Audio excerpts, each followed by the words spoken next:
நீ என்னட்ட வராத வரைக்கும் நீ என்ன இல்ல அறிவாளி இல்ல. ஆனா என்கிட்ட வந்துட்டு நீ காலில் விழுனா நீ யாரு இல்ல,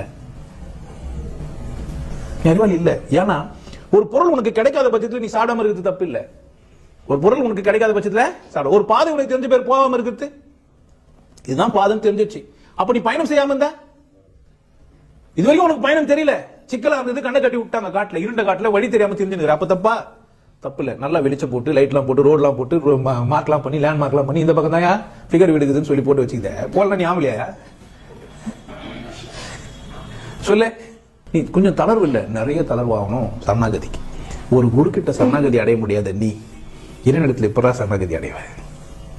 நாய சி, உனக்கு வெக்கமா இல்ல? ஒரு குரு கிட்ட சரணாகதி அடைய முடியாத நீ கடவுள்கிட்ட என்ன அடைய முடியாது? சரணாகதி அடைய முடியாது.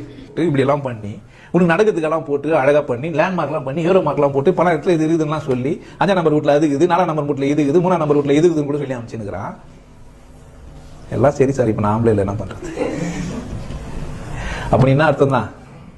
வேலைக்காவது பீஸ் தான், எங்க போனாலும் நீ இருக்கிறாங்க. நிறைய பேரை மான அவமானம் பத்தி அமைச்சிட்டேன். போயிட்டு வாடா தம்பி, வேதாத்திரி உனக்கு விசேஷம்னா ஏன்டா இங்க வந்த, என்ன பண்ண, அங்கேயே போ, அங்கேயே போ. இன்னொரு விஷயம் இருக்குது, நீ தந்திரமா காசு கொடுத்துட்டு ரகசியமா கத்துன்னு போயிடலாம், வேலைக்கு ஆகாது. நீ என்ன பண்ண மாட்டேன், பயிற்சி பண்ண மாட்டேன், உன்னால முயற்சியில் வெற்றி அடைய முடியாது. நீ எப்போது தளர்வாகவும் சரணாகதியோடும் இருக்கிறியோ, நீ எப்படி வேணா வாங்கிக்கலாம். நீ உண்மையிலேயே ஏழையாக இருக்கலாம், பணக்காரனா இருக்கலாம், தந்திரங்களை கையாளலாம், நீ எப்படி வேணா என்ன பண்ணிக்கலாம், என்கிட்ட இருந்து உபதேசத்தை வாங்கிக்கலாம். ஆனா நீ வெற்றி அடையத்துக்கு என்ன தான் செஞ்சாகணும்? மாஸ்டர் கிட்ட சரணாகதி. ஏன் சரணாகதி அடையணும்? நான் ஏன் அவன் காலில் விடணும்? நான் ஏன் அவனை ஏத்துக்கணும் அப்படின்னு கேட்டீங்கன்னா, ஒரு மனிதன் பார்த்திருக்கிறான் அப்படின்றது நீங்க புரிஞ்சுச்சா, அவனை ஏற்றுக்கொண்டால் தான் நீங்க பார்க்க முடியும். நீங்க அவனை ஏத்துக்கல, நீங்க என்ன பண்ண முடியாது. என் கண்ணுக்கு வந்து அதான் அந்த கிளையில உச்சியில வந்து ஒரு கிளி தெரியுது, நான் சொன்னா, நான் சொல்றது உண்மைன்னு நீ ஒத்துக்கினாதான் நீ என்ன பண்ண முடியும், அந்த முயற்சியே செய்ய முடியும். அது எத்தனை உனக்கு தெரிஞ்சிடும்? தெரியாது. என்னை ஏற்றுக்கொண்டால் ஒழி அந்த கிளி என்ன இருப்பதில்லை, உன் கண்ணுக்கு தெரிய போறதே இல்லை. அப்போ என்னை ஏற்றுக்கொள்ளணும்.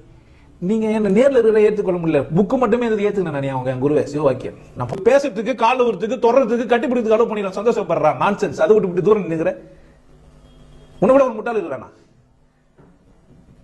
இல்ல? இவ்வளவு சந்தர்ப்பம் கொடுக்குற ஒரு மனிதன் நீ விலகி நிக்கிறேன்னா நீ யாரா இருக்க முடியும்?